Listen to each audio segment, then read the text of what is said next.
Hey guys, happy Valentine's Day. I hope you're doing well. I just saw Argylle. Um, don't ask me why, it's a long story. I saw Argylle and it was well, let me show you my first reaction walking out of that movie.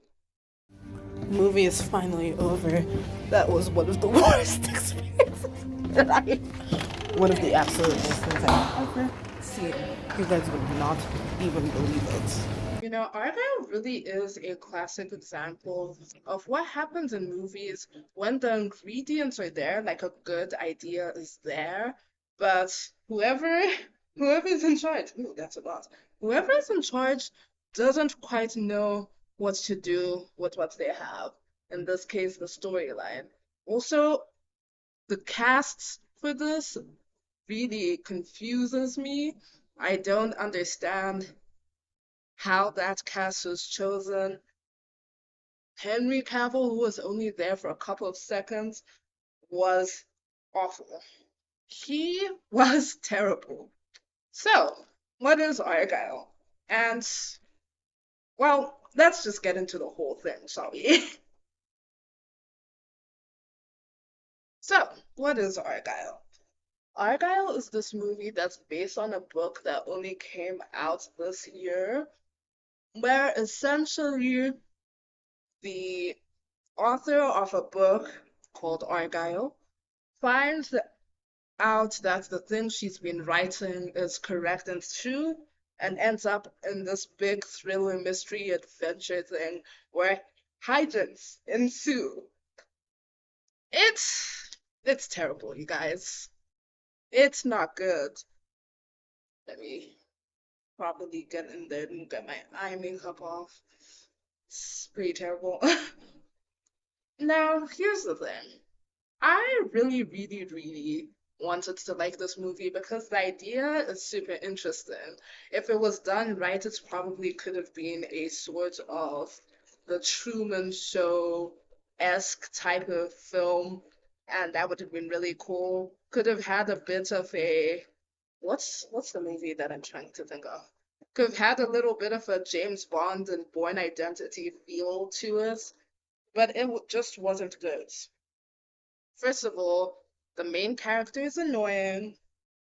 Henry Cavill has terrible hair that is deeply, deeply, deeply distracting, and he doesn't act well, which doesn't surprise me because I don't really enjoy Witcher, even though he wasn't the worst part of that, and I don't like Henry Cavill's Superman. Christopher Reeve's moment to like die.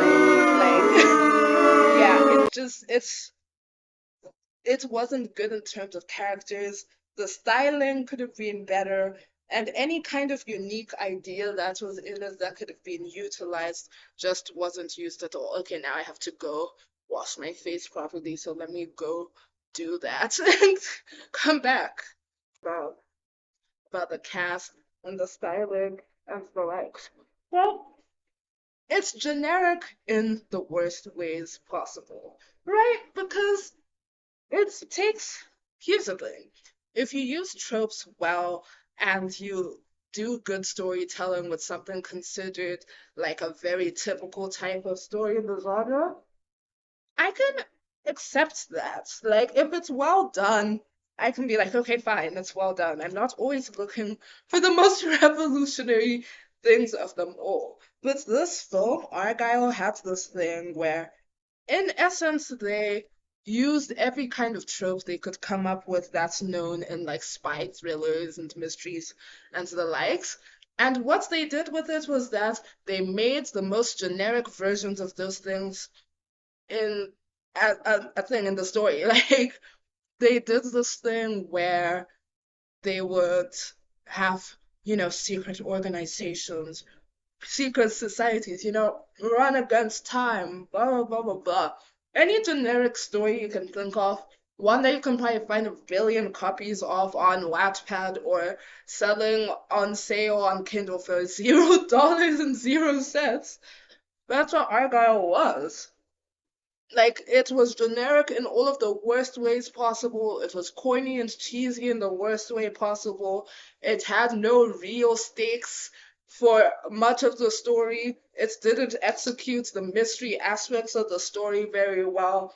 The hidden didn't really matter. You didn't get very attached to any of the characters.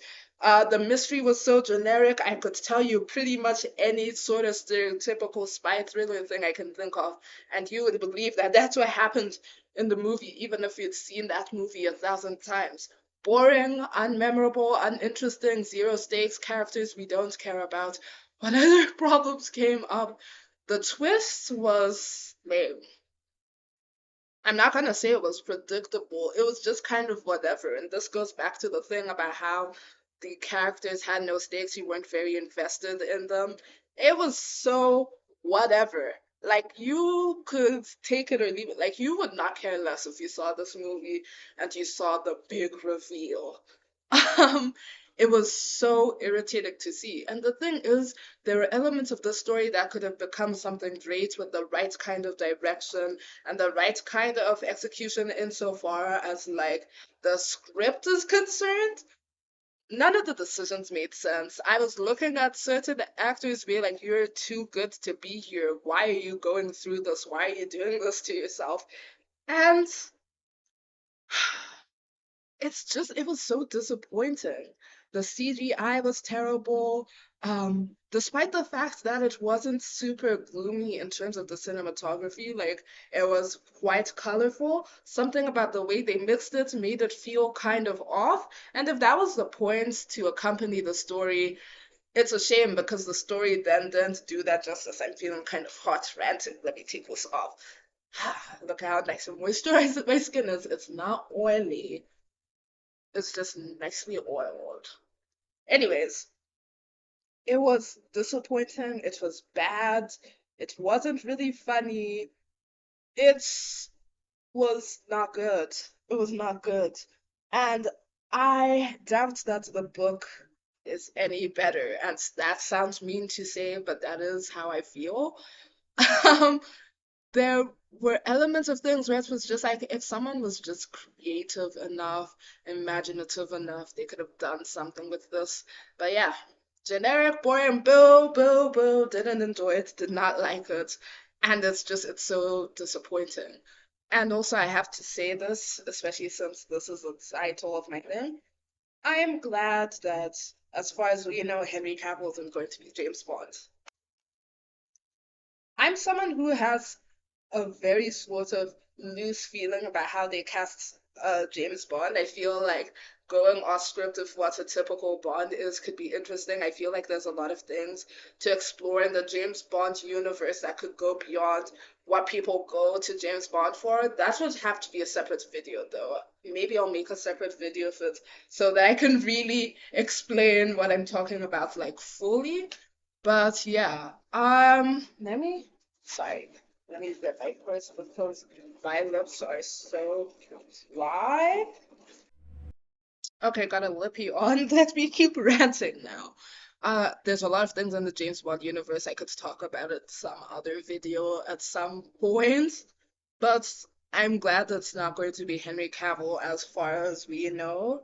Um, I'm not a fan of him as an actor, really, so I can't even pretend that Argylle was the last straw or something, because he wasn't even the main person you were seeing on screen. But I do not find him compelling on the screen. That sounds mean, but like, I don't see, oh, Henry Cavill's going to be in it. He's going to be acting his pants off. But there are actors I won't name who I do associate with good acting who I saw in this, and I was just like, are you serious? Like, is this serious? But yeah, all in all, I'm just very irritated by this. This movie was irritating on so many counts, on so many levels, disappointing on so many counts and so many levels. And all I want to say is, if you want to be one of those people that makes a spy thriller, just make sure you write it well, even if you use all of the tropes and all of the tricks of the trade, and even if it's a stereotypical thing, just make the writing airtight. choose a good cast that actually has chemistry. And like that actually brings me to another thing that I forgot to rant about this film. Who is it for? Who is Argyle for? It was weirdly PG, but it felt like it was supposed to be the sexy spy thriller that I was gonna go watch as an adult. I'm 24. Like, and it was weirdly sanitized. It was so strange to see. You could see, and there was a kiss, spoiler alert, there was a kiss in this, but you could see that there was a certain kind of chemistry and sexiness and tension and appeal that they were trying to sell us, but it felt weird. It felt like if Ben Shapiro made a spy thriller, that is actually what this felt like, I'm afraid. It felt like Ben Shapiro made a PragerU version of James Bond for us to watch. It's like he saw like Casino Royale, and then like he also saw, I actually haven't seen the Bourne Identity films, I've read the books, but it's like he also was like, so yeah, thank you for watching this video. If you enjoyed it, please leave a like, subscribe. I have some great things, and like I'm posting quite frequently now. Several days in a row now. Like who am I? You know? So yeah, thank you for watching, and I'll see you in the next one. Bye.